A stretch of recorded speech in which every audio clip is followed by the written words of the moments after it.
आपका स्वागत है साइकोलॉजी पॉइंट में। आज मैं आपको बताने जा रही हूँ 15 मोस्ट इम्पॉर्टेंट क्वेश्चंस जो कि हमेशा हर टीचिंग एग्ज़ाम में आपको उनमें से एक ना एक ज़रूर मिलेगा। ये सारी साइकोलॉजी से रिलेटेड है। चलिए तो स्टार्ट करते हैं। सबसे पहले खिलौनों की आयु कहा जाता है, यानी जो टॉय एज है वो कौन सी एज होती है। यहाँ पर जैसे ऑप्शन ए है पूर्व बाल्यावस्था, शैशवावस्था, उत्तर बाल्यावस्था, उपरोक्त सभी। तो इसमें ज़्यादातर लोग ये तो अंदाज़ा लगा लेते हैं कि बाल्यावस्था है, लेकिन कई बार क्वेश्चन ऐसे आ जाता है कि पूर्व बाल्यावस्था है या उत्तर बाल्यावस्था। तो इसमें से राइट आंसर कौन सा होगा? तो राइट आंसर होगा पूर्व बाल्यावस्था, क्योंकि पूर्व बाल्यावस्था एक ऐसी एज होती है जिसमें कि व्यक्ति टॉयज़ से खेलना सीखता है, व्यक्ति को टॉयज़ पसंद आने लग जाते हैं। हाँ, तो हमेशा जब भी ऐसे क्वेश्चन आएगा तो उसका आंसर होगा पूर्व बाल्यावस्था, यानी बाल्यावस्था की स्टार्टिंग में ही बच्चा खिलौने पसंद करने लग जाता है। तो इसका आंसर आप ये लगाएंगे। ठीक है, अब नेक्स्ट है, आगे बढ़ते हैं। युवा अधिकारों के जनक थे, वे कौन से व्यक्ति थे जिन्होंने युवा अधिकारों की बात की थी? तो ऑप्शन है महात्मा गांधी, गीजूबाई Badheka, John Holt, A S Neill. तो इसका जो सही आंसर है वो होगा जॉन हॉल्ट। जॉन हॉल्ट ने युवा अधिकार तो बताए ही बताए थे, इसके साथ में उन्होंने एक पुस्तक भी लिखी थी कि बच्चे असफल होते हैं। ठीक है, तो ध्यान रखिएगा इस चीज़ को। चलिए आगे बढ़ते हैं। बालक के सामाजिकरण का प्रथम घटक। तो बालक के सामाजिकरण का प्रथम घटक क्या है? ये सारे घटक बालक के सामाजिकरण में आते हैं, लेकिन फर्स्ट कौन सा है? राजनीतिक स्थल, परिवार, क्रीड़ा क्रीड़ा क्रीड़ा स्थल या विद्यालय। तो सबसे फर्स्ट घटक होता है परिवार।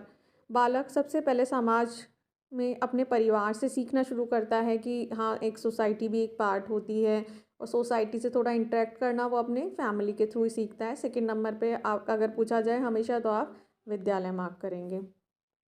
नेक्स्ट है, बालक को सर्वाधिक प्रेरित करने वाला प्रमुख घटक कौन सा है? किसी भी बालक को कौन सा घटक ऐसा है जो प्रेरित करता है? जब भी ये क्वेश्चन पूछा जाता है तो आप खुद भी सोच सकते हैं कि एक छोटा बच्चा क्या देखता है। यहाँ बालक की बात हो रही है। सबसे पहले वो देखना शुरू करता है खेल का मैदान। ये हर एक बच्चे को अट्रैक्ट करता है। कोई बच्चा नए स्कूल में भी जाता है तो सबसे पहले उसे क्या पसंद आता है? खेल का मैदान। उसको देखकर वो प्रेरित होना शुरू होता है। इसका आंसर, राइट आंसर ये होगा। नेक्स्ट है, किस अवस्था में भाषा का विकास तीव्र गति से होता है? ऑप्शन है शैशवावस्था, पूर्व बाल्यावस्था, किशोरावस्था, पश्च बाल्यावस्था। तो इसका सही आंसर होगा पूर्व बाल्यावस्था। पूर्व बाल्यावस्था एक ऐसी बाल्यावस्था है जिसमें बच्चा बहुत जल्दी जल्दी सीखना शुरू करता है। तो जब वो बोलना शुरू करता है, लोगों से बात करना शुरू करता है, उस समय में उसकी भाषा तेज़ी से डेवलप होना शुरू हो जाती है। नेक्स्ट है, सामाजिक अधिगम का सिद्धांत किसने प्रस्तुत किया था? जब सामाजिक अधिगम की बात की जाती है तो बिना सोचे समझे हमेशा अल्बर्ट बांडुरा का इसमें नाम आता है। अल्बर्ट बैंडुरा ने सामाजिक अधिगम का सिद्धांत प्रस्तुत किया था। ठीक है, नेक्स्ट चलते हैं आगे। निम्न में से कौन सा संवेग परिस्थिति जन्य है? प्रेम, ईर्ष्या, जिज्ञासा, आनंद एवं सुख। जो ये तीन हैं, प्रेम, ईर्ष्या, जिज्ञासा, ये ऐसे संवेग हैं जो तो व्यक्ति में स्वयं ही आ जाते हैं। लेकिन परिस्थितियों से जो संवेग आते हैं वो आता है आनंद एवं सुख। अच्छी परिस्थितियाँ भी हो सकती हैं जिनसे आपको क्या मिलना शुरू होता है? आनंद की अनुभूति होना शुरू हो जाती है। यानी ये दो संवेग ऐसे हैं जो क्या होते हैं? सिचुएशन पे डिपेंड करते हैं। जब आप अच्छी सिचुएशन देखते हैं तभी आप फील करते हैं, ये खुद से नहीं आता है। सही आंसर ये होगा। नेक्स्ट आगे बढ़ते हैं। बाल्यावस्था में बालक सबसे अधिक रुचि किस में रखता है? बाल्यावस्था की अगर बात की जाए, आप खुद भी सोचेंगे तो आपको क्या पसंद आता था? जो भी छोटे बच्चे होते हैं अपने दादा दादी, नाना नानी, उनसे स्टोरी सुनना पसंद करते हैं। उनको अच्छा लगता है कि उनसे कहानी सुने। तो इसमें जो ऑप्शन दे रखे हैं, लेख, कहानी, निबंध, नाटक, तो बच्चा सबसे ज़्यादा क्या पसंद करता है? सबसे ज़्यादा बच्चे को पसंद आते हैं कहानी। ये राइट आंसर होगा। नेक्स्ट है, जीवन का अनोखा काल किस अवस्था को कहा गया है? जीवन का अनोखा काल अगर आपसे बात की जाए कौन सी अवस्था थी, तो आप खुद भी क्या आंसर देंगे। देखिए जैसे इसमें ऑप्शन दे रखे हैं, युवावस्था, किशोरावस्था, प्रौढ़ावस्था, बाल्यावस्था। सबसे अनोखा काल किसी भी व्यक्ति के जीवन का बाल्यावस्था होता है, क्योंकि उसमें वो नई नई चीज़ें सोचना शुरू करता है, जिज्ञासु रहता है, क्यूरियोसिटी रहती है नई चीज़ें सीखने की, तो बाल्यावस्था होता है इसका आंसर। ठीक है, अगर बात की जाए कि किसने कहा था, तो ये बात कॉल ने कही थी कि जीवन का अनोखा काल बाल्यावस्था है। ठीक है, और बाल्यावस्था को मिथ्या परिपक्वता का काल रॉस के द्वारा कहा गया था, तो इसका सही आंसर होगा बाल्यावस्था जीवन का अनोखा काल। नेक्स्ट है, निम्नलिखित में से जेंडर कौन सा आयाम है? शैक्षणिक आयाम, व्यक्तिगत आयाम, सामाजिक आयाम, कोई भी नहीं। तो अगर जेंडर की बात की जाए, जब भी इंग्लिश वाला वर्ड जेंडर लिखा आता है तो आप इसे कौन से आयाम में डालेंगे? सामाजिक आयाम में। ये समाज में डिसाइड होता है, जितना भी ये जेंडर से रिलेटेड चीज़ें हैं ये समाज डिसाइड करता है कि ठीक है ये एक सामाजिक सोच के हिसाब से होता है। ठीक है, आगे चलते हैं। अवलोकन प्रक्रिया के कितने चरण होते हैं? तो अवलोकन प्रक्रिया के 1 होते हैं, 3 होते हैं, 2 होते हैं कि 4 होते हैं?